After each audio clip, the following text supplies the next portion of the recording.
Hello, this is Mr. Volcano, the creator of TexCraft extension.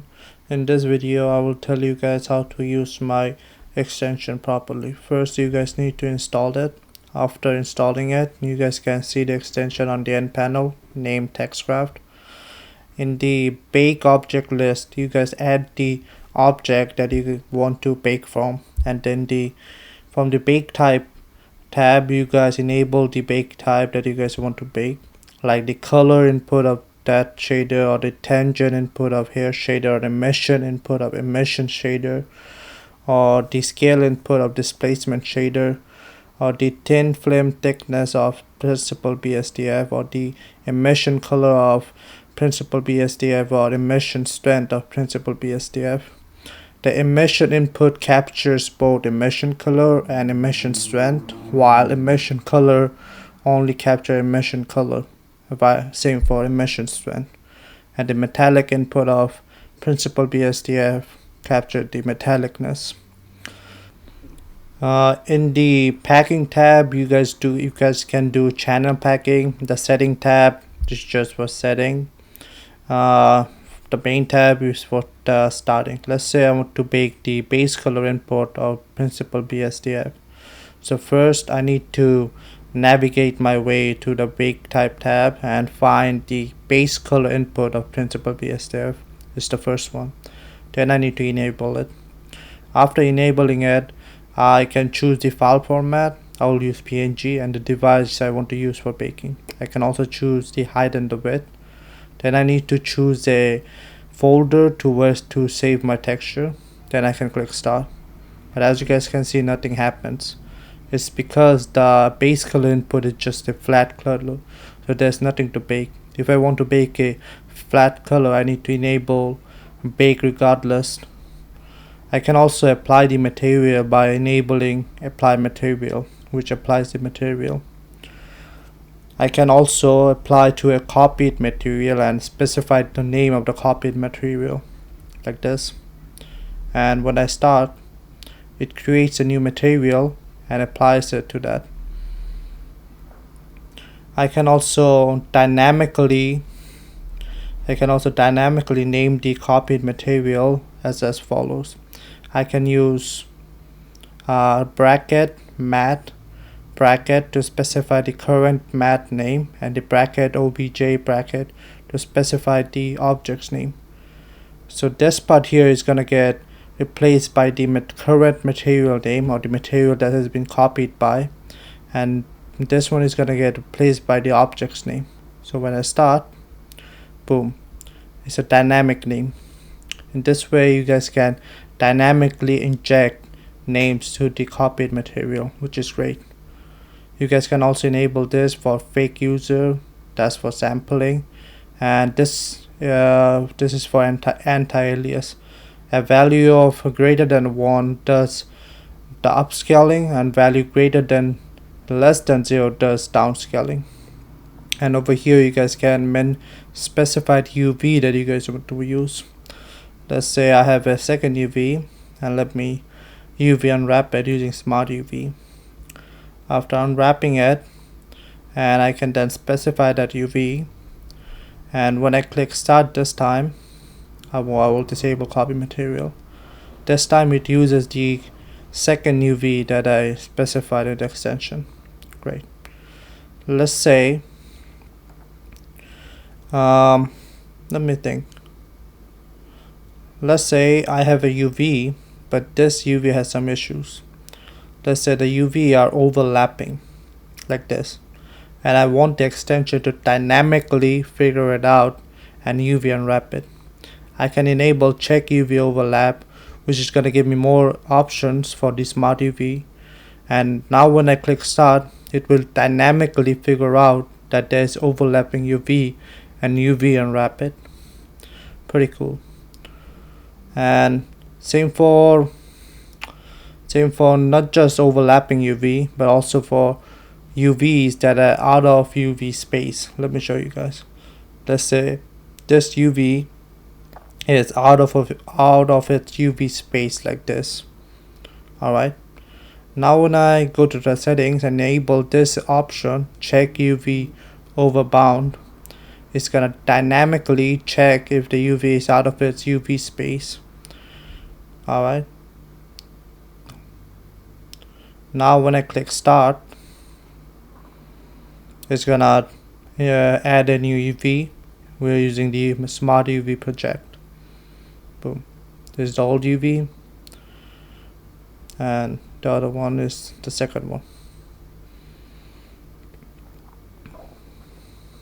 I can also generate UV regardless if it's out of its UV space or if it's overlapping by enabling generate UV regardless. And the bottom options that you get are the options related to the Smart UV project. I can also dynamically use UDIMs and add tiles dynamically by enabling use UDIMs. Now let's say you have a UV like this. Let's say this one is over here and this one is over here. Alright. Now when I try to bake it, look what happens. Boom. It dynamically added the tiles as needed.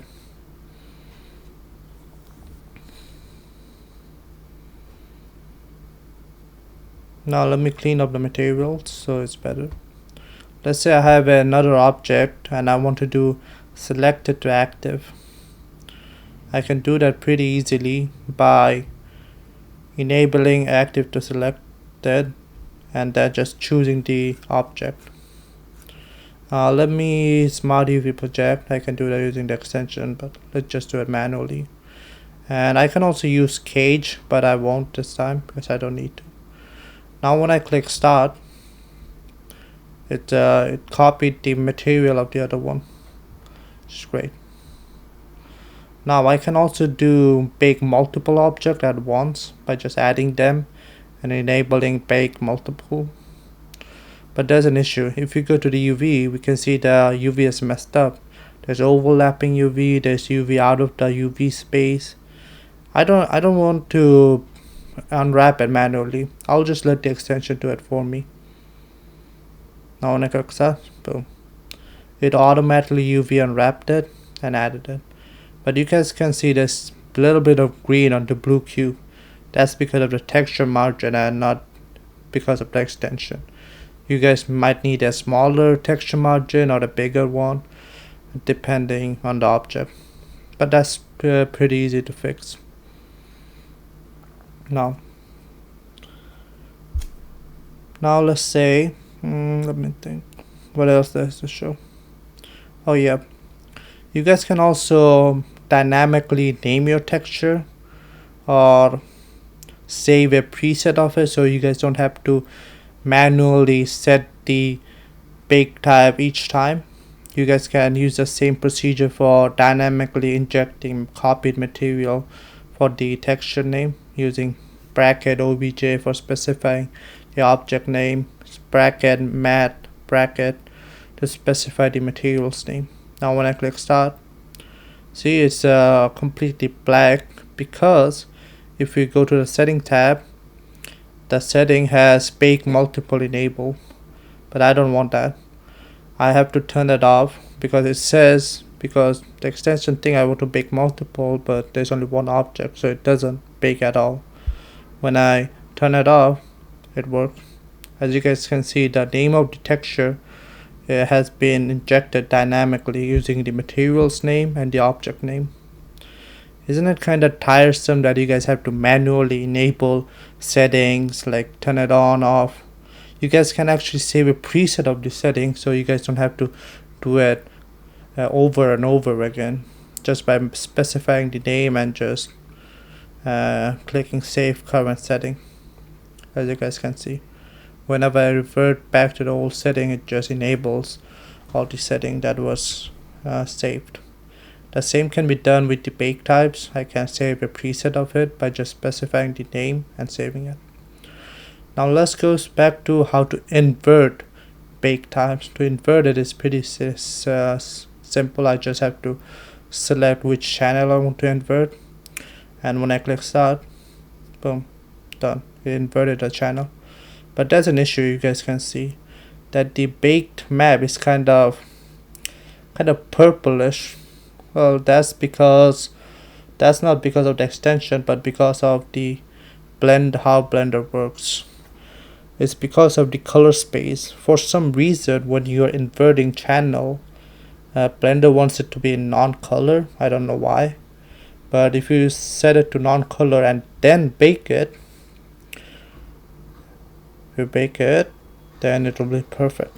See, it works. Now let's say this: you have a texture that have been inverted, and you don't want the extension to bake it, even though it is procedural. You want the extension to figure out that this texture is inverted and not to bake it. If you want that, you guys can just enable the allow inverted, and it won't bake the texture. It will detect that the texture is actually inverted and will just skip it. If I didn't have enabled it, the extension would detect being procedural and would go on to bake it. See, now let me clean the materials a bit so it's easier to work. Okay, let's talk about channel packing. Channel packing is also very easy. You guys go to the packing tab, add a new texture. You guys can also save a preset, like with the setting and the bake type. Then you guys have to specify which texture for which channel. Let's say I want metallic for red channel, green for roughness, blue for diffuse roughness, and alpha for alpha. You guys can also set some of the channel to none. It will work fine, absolutely fine. But let's just go with this. After that, you guys can also specify the color space and the name of the texture, like not the texture but the item. And over here you guys can specify the name. You guys can also use dynamic naming for it, which is pretty cool. You guys also have to enable the individual bake types in the bake types tab, otherwise it won't work, because it won't find the texture to pack. Now when I click start, see, the texture had been packed perfectly. Now let me disable the packing for just that packing, and when I enable allow channel, the extension will see this packed channel as being channel packed. So when I go on to bake it, it won't bake it. It will see it being procedural, but it will also see that I don't want packed texture with packed channel to be baked, so it will just skip it. If I hadn't chose this option, it would go on to bake it. Let me remove the packing channel, and let me disable the other stuff, and now I will show you guys how to do mapping. For the mapping, I choose base color, metallic, and roughness. I will show you guys how to do the unity mapping. For the unity mapping, these are the channel that I will map to. Alright, so on Unity I will use the following. This following 3 texture will get mapped to Unity. Now once I'm on Unity, I have to import the package, the package for the Unity mapper. When I import it, I'm gonna get a error, and the error is because it's because you need to install the NewtonSoft JSON package. It's free. It's free. You guys can install it. Most people actually use this one instead of the default Unity package for JSON. After installing it, all the errors would go away. Let's just wait. It takes a bit of time.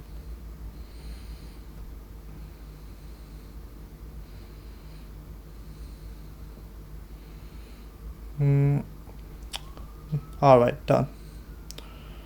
After installing it, you guys will see that there's a new tab called Texture Manager. Now select mapping and go to the folder where you guys save the texture, and in that folder you guys will see another folder called mapping file. in that mapping file, you guys will see a new file called mapping.json. And once you guys open it, you guys will see that a new folder has been created in Unity called resources. In that file, you guys will see all the texture and the materials. The materials, for some reason, automatically got mapped. It's because I previously used it, but for you, the materials won't be mapped automatically. It will just create it. Now when you open the mapper, you guys will see a list of all the materials that you have baked from, and another section called default. So for each Blender materials, you have to assign a Unity material. If you don't assign a Unity material, then it will use the material that has been assigned to the default one. So for example, the material, I did not assign the Unity material, so it's going to use the one that is assigned to the default material. And now for each inputs of each shader, I need to specify which input does it goes to for the Unity material. Let's say for base color of principal BSDF, where does it goes in the Unity material? If it was a texture, if it was just a number like 1 or 3 or 4, or if it was a RGBA value, or what if it was a XYZ or a vector value. Same goes with metallic. If I had a metallic texture of principal BSDF, where does it go if it was a texture, or where does it go if it was a number, or where does it go if it was RGB. Now for the base color, I have a texture, so it will go to the texture property of the material. Now let me create a dummy material to assign it to. Alright, assign. So this material will get applied to. It also created, it will just use input values. Alright. So for the metallic, it will go to the metallic map since I have a texture of metallic map. And for the base color, it will go to the base color of the input since I have a texture, not a RGBA value. If I had RGBA value, it will go to the color value. But unfortunately, this shader, this material does not accept roughness map. If you can use custom shader, if it accepts roughness map, then you guys can just put the name of the input value and it will use that to insert the roughness map. So it will skip the roughness map because it doesn't accept this material doesn't accept it. Now when you go to resources material and see the material folder, you will see that all the maps has been successfully mapped. Now look what happens when I try to import the mesh, the cube. Let me show you, let me find the mesh. Alright, I found it. When I import the mesh, it automatically assigns the materials. The extension does it automatically. Done. And now when I bring it's assigned, this works fine. Now you guys can also, like I said, use custom shader, but isn't it kinda hard that you guys have to type the shader's input name each time? Well, you guys can actually save the mapping. Let me show you. Let's say I'm using the complex shader. As you guys can see, all the inputs are empty. Let's say for the base color input of principal BSDF, that if it was a texture, it will go to some input name SD. If it was RGBA value, it will go to test, and vice versa. As you guys can see, it's saved only for the complex shader. Alright, now let me open a second Unity project. Give me a moment. Alright, I opened it and I have already imported the package. Alright, let's see here, as you guys can see. Now go to the data folder of the package, and you guys have to copy it and delete the old one. Alright, you guys have to copy this one, the one that has the current data saved, and delete the old one. Once you guys delete the old one, import the one that has your data saved. Once you guys import it, you guys have also imported all the stuff materials. Now look, I have set it to complex lit. When I open it, as you guys can see, it's empty. It's empty because I didn't choose a mapping file. So I have to choose a mapping file. It's still empty because I opened it and then closed it, so it got saved.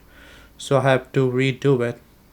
So I have to delete the shaded data again, and I have to re-import it. Alright, I have to re-import it because the data for no reason got saved. Alright, when I delete it and re-import it, look what happens. Boom. Just give me a moment. See, as you guys can see, the old one has the data saved, and when I check the mapping, look, it also comes. So it all got saved. So you guys don't have to manually set the mapping for each shader. You guys can just do it once and just bring the shader data file to different projects. I did for you guys map all the mapping. I already did all the mapping for the URP LED shader and HDRP LED shader. So for those two shader, you guys don't have to map. And if you guys have any issues, then just with the Unity package, and just go to the material data, right click and click reset, and then click on shader data, right click and click reset.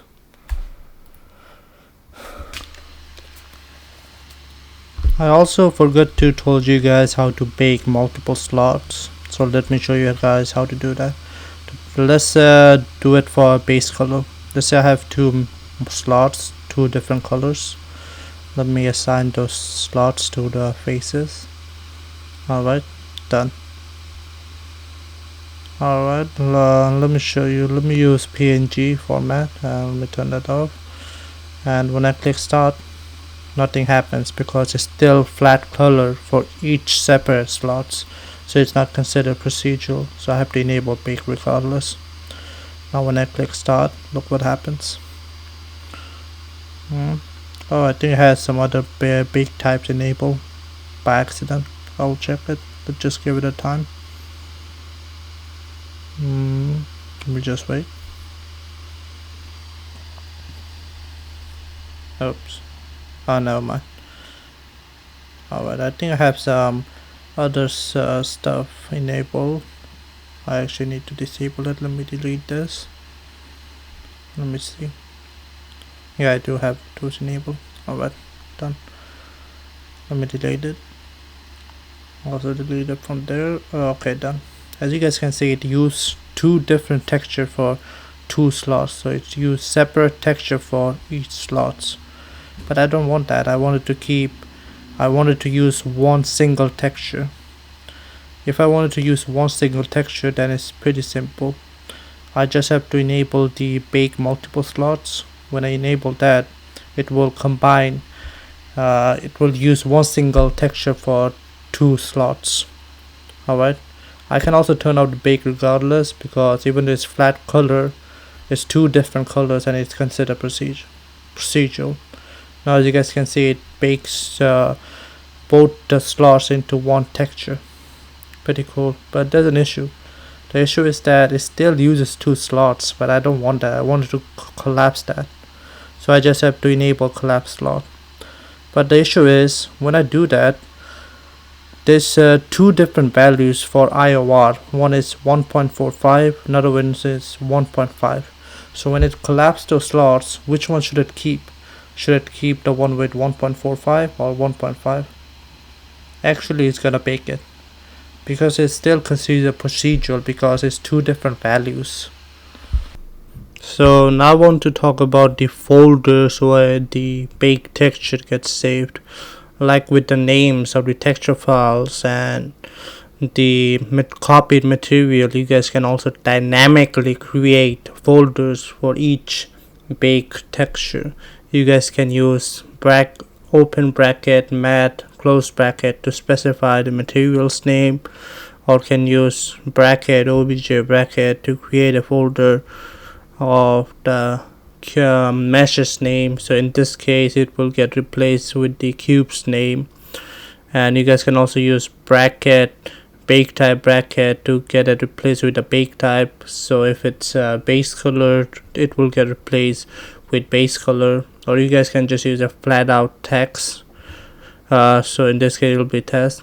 If you guys using bake multiple, like baking multiple texture into one, then bracket mat bracket would get replaced with combine. And same for the obj, it will, both of them will get replaced to combine, because baking multiple is not tied to any specific mesh or material. Also, I want to make it clear that you can have all infinite number of principal BSDF or mix shader or add shader or maybe some other shaders like translucent BSDF or maybe principal hair BSDF. You can have infinite number of those shaders, like any shaders. It will be able to bake it, but there's only one error, and that is that when it comes to automatically applying those bake texture, you cannot have more than one type, not one type of shader. So you can maybe have infinite number of principal BSDF with mix shader. You can mix shader, or you can have maybe infinite number of principal hair BSDF with mix shader, but you cannot have principal BSDF with principal hair BSDF. You will be able to bake it. It just you won't be able to automatically apply it. So the extension will bake it for you, but you have to manually apply it those. So there's no issue with baking or even or anything else. It's just if you're using more than one type of shader, like this principal BSDF or principal hair BSDF, or maybe like 3 different types of shader with like translucent, it will be able to bake it. It just won't be able to automatically apply those shader. You can have a limited number of mixed shader with one other type of shader. That doesn't matter. You can have 5 principal BSDF with 10 different mixed shader, and it will work. It just you won't be able you even will be able to apply those. But if you have 2 different types of shader except this mix shader, then it won't be able to apply it. It can bake it, just won't be able to apply it. Add shader is also applied to this, so you cannot use add shader with another type of shader. It will be able to bake it, it just won't be able to apply those. So when it comes to baking, you can use any number of shader of any types, but when it comes to automatically apply those automatically apply those texture, you can only have one type of any number of shader along with maybe any number of mixed shader. You cannot have more than 2 different types of shader, except if it's a mixed shader, of course. And you also cannot have add shader if you want to apply it. It can bake it, just won't be able to apply it.